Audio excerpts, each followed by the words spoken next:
Hey campers, George here, back in the man cave. Looking up a new steel that I came across. And this is the 420J2, a Japanese stainless steel. Why? This guy came in from Nextool. Let's check it out. So like I said, I was looking up a stainless steel because I didn't know much about it, and I thought I'd just look it up, and of course I found some good info on my favorite research place. On Blade Forum, I found a comment that was interesting. I saw some other ones. None of them are really positive, but this guy on Blade Forum gave a pretty good look at it. Anyway, what we're talking about here is I've looked at the Nextool before. You saw the one that I looked at previously. And it was their little guy, the keychain multi-tool. I really liked it. And I thought, I want to have a look at something else. And I found this, which I really like the idea. This is the Nextool Knight EDC multifunctional knife. And here it is here. See that? Can tell you that it looks very nice. It is well put together. It's nice and clean. Doesn't weigh too much. There were some things on here that I really liked when I saw the specs on it. And one of the things is this. Look at the blade on this guy.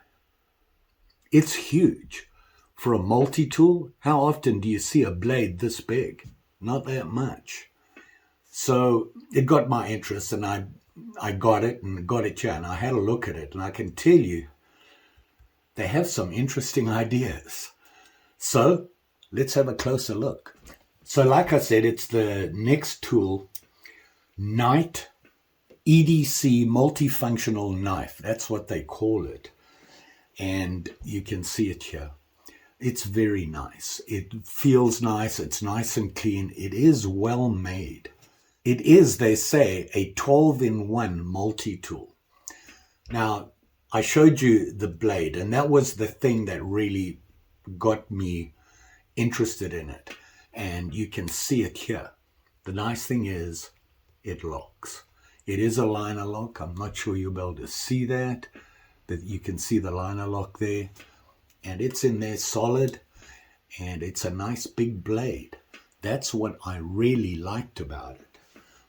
The length of the blade, 3 inches from the tip to the choil. And you can see it's just a plain grind with your edge. And it feels pretty sharp. And it has here, obviously, your pull out for it. And, you can do it one-handed. I'm not very good at that, but it does work. And like I said, it has that liner lock. Now, is it sharp? That's the first thing I wanted to check, especially after reading the reviews on it. The steel that they're using on this, let's just see if it'll cut. It's kind of sort of maybe sharp. It works. It's not a clean cut. I think it is sharp. It just needs to be stropped. Do I have my strop here? So let me just give it a couple of swipes with my strop here and see if it cleans up. That might be all it needs. Now this steel is a Japanese stainless steel. Like I said, what do they call it? It is the 420J2 stainless steel Japanese. Now, like I said, I looked at the reviews on that steel, and I got to tell you, not a lot of positive ones on it. But you can see, let me do that again. The cut is a lot cleaner, just with a couple of swipes on mine. So this steel, this 420J2, here's a review I saw on that steel. Not a review, it was a comment on Blade Forum. It says, edge retention is on the low end of mediocre. Not a good start. It's primarily used because it is very inexpensive. Edge retention is low, and there are worse steels. None of those steels are used for blades, the worst ones. The 420J2 has the worst edge retention of all steels commonly seen in blades. What that means is you're going to be doing a lot of sharpening with it. Is that a bad thing? Sharpening knives, I think if you're a knife person, you know how to do that. And typically, stropping will take care of most of your issues. Unless you're really abusing the knife and it's chipped or it's just horrible, you have to resharpen and then strop. It says here, I think the maximum, no, I did say I think, his maximum achievable hardness is like 54 RC. Most 420J2 blades are 52 RC or less. And he says, I'm not sure why companies buy the steel except for the cost and then have it hardened. Now, they say that they're using 420J2 and they've hardened it. So they did extra. They did heat treatment on it. They've added to it. He just doesn't understand why buy the cheap steel and then harden it when you can just buy the steel. But I see his point. It's very... Now, here's what he says. It is very, very corrosion resistant. So that means that it probably has a lot of chrome in it, which has good and bad things to it because chrome is very brittle. So not looking great about the steel, but you have to remember this is a multi-tool. It's designed for different things. And I got to say, I like the blade. Just not sure about the steel. Is it a big problem? I'm not going to be abusing this. This is a light duty knife for me. So, having to sharpen it now and again, I don't think is a big deal for me. But that's me. I don't know what you guys think. I know you can get tools that have really good steel in them, but you're going to be paying for them. And we'll get into that later. And he says here that the most common knife that you will find this steel in is a dive knife, for the underwater dive guys. And that's simply because it's so corrosion resistant that they are willing to use this rather than have their knife corrode and having to spend, and willing to spend more time sharpening it. To me, it's not a big deal. I'm a budget guy. And you know what? If they can save money without totally destroying the tool, I think it's okay. And I'm looking at this, and it's a pretty solid blade. It cut the paper. The things I'm going to use it for, well, it'll cut cardboard. Will it cut a piece of wood? Here's the test. I'm going to cut this wood right now. You ready? Catch it. Getting it? Okay. We just used it. I'm not going to clean it or anything. Let's see if it cuts the paper. It still cuts. And that's after going over a piece of wood with it. So, we've become so demanding on our metals and our steels that, these are things that concern us. What are we using the knife for? What are we using this for? It's an emergency backup tool. Any multi-tool is. Back to the tool. So you got a blade, and of course the first thing I liked is they locked it. It is a liner lock, and it just goes down really nice. Here is the next thing that really impressed me. How they did this, I'm still trying to figure it out. But it comes with scissors, and here they are here. Look at the size of these scissors. Now, when you open it, it doesn't lock, but this doesn't work either, the spring. Here's the cool thing. You turn it, click. Did you hear it click? Now you got your scissors, and whoopee, they locked in. And look at the size. The size of these scissors, they're huge. I like that. Will it cut a piece of paper? Let's see. I think so. I don't know if it'll cut the cardboard. Hey, we're testing it, right? Yeah, I don't know. Not seeing a problem there. What else can I cut? Don't really have anything else to cut. Oh well, they work. The thing that really impressed me was how they did that lock. Now, if you look at this, the spring is working great. The scissors are locked, but it wasn't when you opened it. Now, it is on a liner lock. You see there? If I push that liner lock in, I can close the scissors and push the liner lock in and put the scissors away. How they did that, I don't know. I'll show you again. You open it up, okay? It's not locked. You then lock the scissors in by turning this. You're now going to turn the spring on as well. Did you hear that? I can hear it click in, and now they're locked. And you got your scissors. As soon as you press the liner lock on it, it releases everything. Your scissors close, no more spring, and you fold it in. Pretty impressive the way they did that. Let's see what else they got in here. So we have the knife and the scissors, and then we've got a bunch of tools. They have a very small file. When I say small, short. It's wide, and it has your cross check and then your straight line check. Not sure what this is for. It doesn't lock, but it's a file. I'm not worried about a file locking.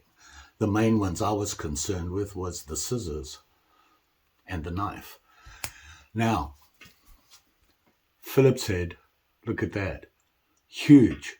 It's a real one. Huh. Well done. Doesn't lock. But here's something else they did. You open it up.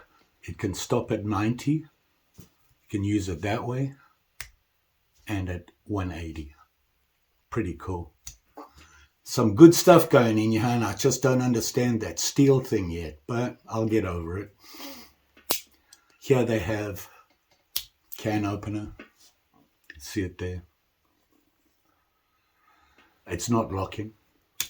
And here we have, bottle opener, flathead screwdriver. See that? It doesn't, it's just a latch. It doesn't lock. None of the small tools seem to lock. Here's something else, and this is they call the awl. Now, surprisingly, it's actually sharpened, okay? So when you dig in there, it'll go in. How sharp is it? Don't know. It shouldn't be that sharp. It's not really a knife edge. Yeah, it's not. That's not surprising. It is an awl. I'm pretty sure you could sharpen that edge, though. And then if you look at it as the hole, what's the hole for? Push through here, put your string through there and pull it back. You can sew with this to fix things like your top, backpack, whatever. I'm going to open it up because I'm getting lost. Everybody's shocked and surprised on that one. And plus, I want to count the tools. So, you've got your can opener, bottle opener, flathead screwdriver, awl, and the pull through. You've got a file, and you've got, I'm going to put them like this, your Phillips head. So those are the smaller tools, pretty typical for a multi-tool. And then, of course, you have the blade, which locks, and the scissors, which you activate by turning all the way. I have to go all the way with it for it to lock. But here you can see it here.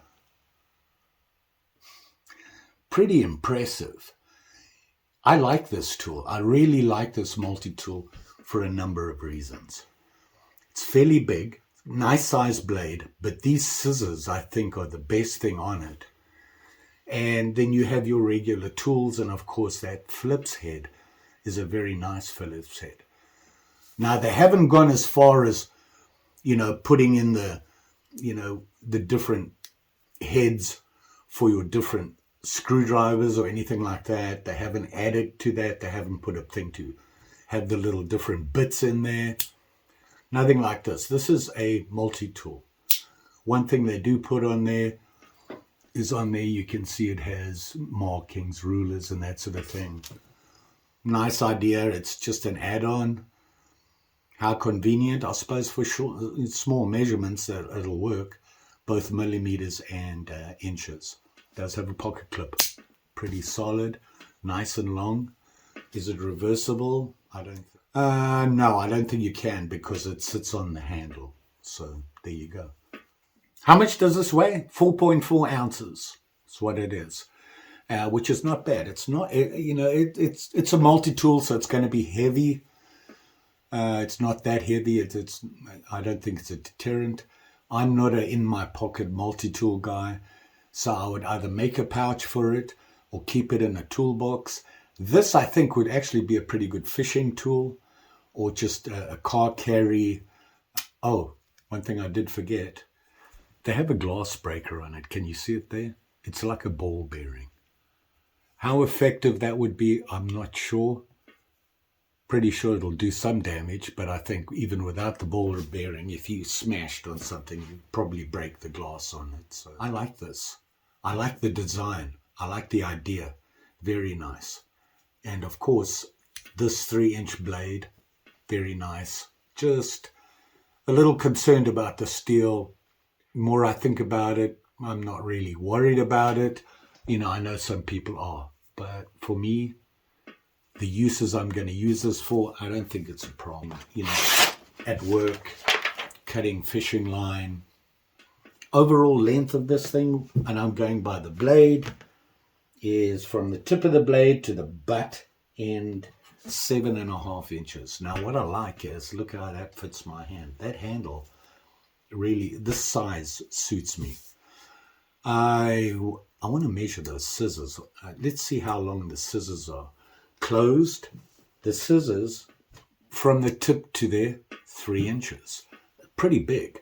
And like I said, to lock it in, you do that, and your spring, the spring's pretty good. Look at that. And you can see it there. It's a pretty solid spring. So, can't complain about that. And this idea of unlocking it with the liner lock, that closes up and you can close it. I like that idea. A lot of thought went into that. It's very clean, very well made. Okay, that took a little longer than I thought. And that was one of the reasons, was I wanted to have a look at that steel, and I thought I'd pass that info on to you. Just because. How much did I pay for this guy? Surprisingly, and I think it has to do with the steel they used, they kept the price down. That much. That's not bad for a tool this big, and the stuff it has on it, and what they've done to it. I really like this. I'm not worried about the steel. For that price, this is a very nice multi-tool. I think they've done a good job. Don't forget, like, share, subscribe. You know the story. Pretty sure I'll be back again soon. Got some other stuff going on. I know I've been doing a lot of multi-tools. To be honest, struggling with knives right now. I'm looking online and nothing's jumping out at me. And, the ones that do, can't afford them. I have that forge that I'm trying to get done. The problem is I can't do it indoors, and I can't do it in the shed. I have to do it outside, and the weather, we got snow drifts right now. Well, not drifts, but flurries and things, and it's just wet outside, and I don't think it would be a good thing to do. Really struggling. The weather's been all over the place, but next week we're looking at better temperatures, so hopefully I can get at that forge.